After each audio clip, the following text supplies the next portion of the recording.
This is definitely one of those daily means daily kind of videos where I haven't been available to make these as consistently as I like to, and I'm home today and I want to make the video, even if there's not that much to cover. So let's just jump right into it. It's a trap llamas are available today. You might get some good traps in there, you might not. It's interesting how we don't get traps as mission alert rewards anymore, so in that sense they're more rare, but we also get them so much from supply drops and around the map that I can't think of anybody having a shortage on any trap schematic, but if you see one and you like it in your llama, there you go. Hit the road reminder, do Ankylo Kyle quest before he's gone. Leaves with the Wednesday shop reset, so not the most important hero, but you know, when he's gone for a whole year, and it is a dino after all. I have nobody helping for ventures, and I'm just quickly using DB today. I think it's a double legendary in the 124 zone. One of these is a double legendary. Pegleg is winning me over day by day, but we have, I think, 6 legendary survivors available today, and then we got a double legendary in the 124 4-player. So a melee defender and a legendary soldier lead survivor, probably not the most exciting thing ever, but it is a lot of training manuals if that's something that you want to go after.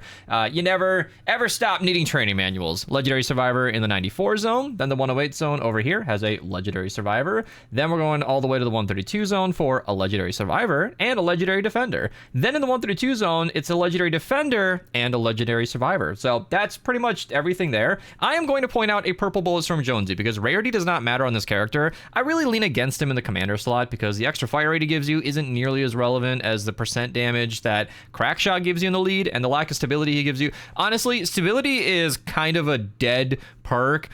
Change my mind. Stability is like, it's not bloom, I believe it's recoil. And anybody on controller or keyboard and mouse can just pull down on the controller stick or pull down on your mouse, and it is completely negating recoil. I have not found it to ever matter. So Crackshot Commander, if you are stacking up damage, for the newbies by the way, Bullets from Jonesy gives you 1% extra damage per bullet fired, and so does Crackshot. I mean, Crackshot's more, so that's why he's usually better in the lead, goes a little bit higher on that percentage. Bullets from in support is just adding the exact same amount of damage whether he's purple or legendary. So I'm over explaining on a boring day, but that's just the ideology behind purple copy. Totally fine. You'll get a little less health and shield, but you'll be okay. Typically with a Crackshot build, because you can't build or switch off your weapon, you're in a safer position if you're doing it right. So standing back in that safer position should even favor the fact that you can just use purple. And it's really interesting when you dig into the nitty gritty. Does he really do this on purpose? I know he does. I hear somebody mowing. It could be a neighbor. I know in the past my dad has timed mowing the lawn with when he knows I'm making my dailies because he likes to be on camera. He'll do my section on purpose. It's kind of cute, actually. 5x lightning the bottle, re-perk, Eye of the Storm, drops of rain, and legendary perk. It's him. He's actually, and he's wearing my beast shirt. My dad is a banner. He's a banner Ed. I have a very supportive family. Anyway, all the 160s are really good today. We've also got Rescue Trooper Ramirez. Extra AR and SMG damage is always great. And if you don't have the quest for the weekly supercharger, the description down below always explains how to unlock it. Now, I think, like I said, we have 1 note in Canny and 1 in Plankerton, or Stonewood. It's a very, very casual day, and that's honestly fine. If you're ever needing a break, this is a good one. Shrapnel Headhunter, rarity doesn't matter. Extra shock and damage is always great. If she's in the commander slot, you're gonna want probably a legendary one, but she's usually in support because of Buckshot. Base Kyle, rarity doesn't matter. He makes your walls super, super strong. So yeah, shop, nothing new. We've had a lot of stuff come and go. We got the Borderlands stuff back in the shop. If you want to pick it up while supporting me, feel free to use code Mista at your checkout. I get 5% of your purchase in real life dollars, so it does financially support me, and I really, really appreciate it. You guys are amazing. It goes a very, very long way, and I thank you guys every day. And I might have forgotten to thank you guys yesterday, so we're just gonna do a little scroll through on everybody who supported me. Thank you, thank you, and thank you. I might have shown these already, but you guys get a double shout out, so there you go. Also, yeah, Go Fest. I played the rest of Pokemon Go Fest. My friends invited me to play, and I got really into Pokemon Go for a day. I had dual battery packs going, and oh, I should show this. This is honestly funny. Okay, that free shipping is like not a thing anymore. It was 1 day only, but I have this little gadget here, which is a phone fan. This little thing connects to your phone, and it feels like a block of ice. It is aptly decorated with snowflakes. It is like a block of ice, but not that cold, on your phone. So there's no condensation, but it does a really, really good job. So I had one battery bank for my phone, one battery bank for the fan, which did an excellent job cooling my phone because Pokemon Go is a lot going on. It is a game I historically have to play on battery saver if I want to make a go of it, but I really like the frame rate. I like it running really smoothly. The map loads quicker. Raids and everything runs smoother. It's less glitchy when it's less hot, when it's not overheating. And I have noted, I think it gets better battery efficiency when it's nice and cooled and everything's functioning as expected. Even though you're able to do more, the game is rendering more quickly, it's not taking as much juice, so it's kind of interesting. So I have to like pop the case off my phone, but then I've just got a literal fan blowing on it, and it has its own dedicated battery for itself, a dedicated battery for my phone, which means I have 2 batteries on me and 2 USB-C cables. So I'm able to have redundancy. Like when my friend needed to charge his phone, my fan could keep going and he could just have a whole battery to himself because my phone was just resting at 95% charge the whole time. That's a really comfortable position to be in, and it made it really fun to just kind of go ham. I actually don't know how many Mewtwo I got because I did 68 raids yesterday and well over 100 today, I'm pretty sure. I had bad luck. I got 6 shinies for 68 yesterday, which is really great. That's like double odds. 1 in 20 shiny rate is typically what you're looking at, so getting 6 was amazing. One of those might have been a trade, but it's kind of hard to say. And yeah, my storage is almost full because I caught like 3,000 Pokemon. Mewtwo and age 0 through 1. So 171 raids were done. That was lots and lots and lots and lots and lots and lots of Mewtwo. And yeah, I did not get nearly as many shinies today. So I got 6 yesterday, and let me just do, and a shiny, 4 today. So I did 103 more raids for 4 more shinies.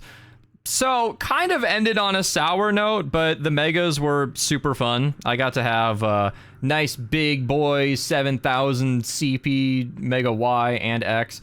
Got 31,000 extra Mega Y energy, which is just kind of awesome. And this is my Shamiara, which if anybody has read Cradle knows why that's funny. I think we meet her like immediately. In fact, if you watch the Cradle animatic, you would know Shamiara. Let's go find her. So this is becoming a podcast. Anyway, let me go to my likes. I don't think I have anything private in my likes. I don't think I really care. Yeah, so I don't like that many videos, but if it's impactful to me, I will. Yeah, literally. Like, I haven't liked anything in a while. I like the USB cables, but I think I was actually clicking to this section as well. It has been yeah, okay. So this is Surreal talking. And then Shamiara comes in. She's the, like, 12-year-old girl who kills a bunch of people with the strength of her mother. So the idea is Shamiara is a character who inherits her monarch status from her mom. Like, it's a power transfusion kind of thing. Not literally a transfusion. Infusion, because mom dies and gave her all the power. So she's like a monarch, but with none of the experience. Yeah, there she is. So she's like a monarch, but didn't really earn it, and it's kind of fake. And that's why I did that for my Mewtwo, because it's 15, 15, 14, which is functionally perfect, I believe, but like not though. And yeah, that's her in the middle. And I thought that was a cute name. So I've been naming a lot of my Pokemon after Cradle characters. That was a really long tangent for, oh yeah, look at her. She's gonna go crazy in a second here. Oh no, there's all these ships flowing in. That's so scary and dangerous. We're just watching Cradle now. This is a Cradle watch power. She takes out one swipe of her sword and just kills everything. And that's canon. Like, she does that in the books, but she's also a child. So while she can inherit all of the power of her mother, she's only had, I don't know, when you're 15 in the tournament where she fights, you got like, I don't know, 6 good years to train, 8, like it's like a fake thing. Anyway, I have very specific references, and yeah, I'm noticing like half my Pokemon are references. Either Jeff Winger or Moonheart, Reaper, Raygon Shen are all Cradle references. The point is, I had a lot of fun doing raids with my friends, and all those Mewtwo's kind of stacked up to boost the Psychic types, and Necrozma was a thing as well. And the Reaper is the one that I am super max. I got the gold bottle cap. I did not want to spend $20 on the gold bottle cap research, but I got FOMO, friend pressured. What's the term when you get peer pressured into doing it? I was like, you know what? Fine. And because the event had no cap on that pass, I was able to purchase the pass, start the pass, and finish all 500 levels of it in a day. I did all that yesterday. So, I mean, I got maximum value out of it. And here's the deal.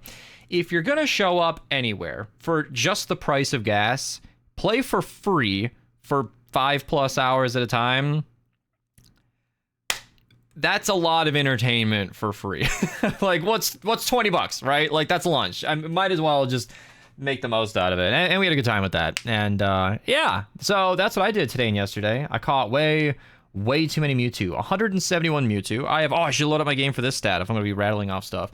I went on a journey with Mewtwo. I am not a gambler. I really don't like it. That's part of why I stopped playing Pokemon Go is days like today. I can put in all this effort and then watch a friend just trade for a Shundo right in front of me. I have one singular, also a Cradle reference, purified Mewtwo. That's it. I have one that was purified. And I have encountered between raids and trading 1,070 Mewtwo. I have done so many Mewtwo raids and trades. Over 70 lucky trades to get 0 Shundos or perfect ones of any kind, which is a very sourpuss point for all of this. That's why I'm doing like snarky names for all of my Mewtwo, because all my shinies are like 98, 96%. I've got like 12 of them, and they're just so close. They're right there, and I don't want to hyper train them. I'm stubborn. I did Rayquaza instead, and Necrozma, and I don't know what my point was, but that's kind of what put me off of Pokemon Go, is I can try that freaking hard. I could do 171 raids in 2 days and get 0 perfects, while everybody else in my group got one.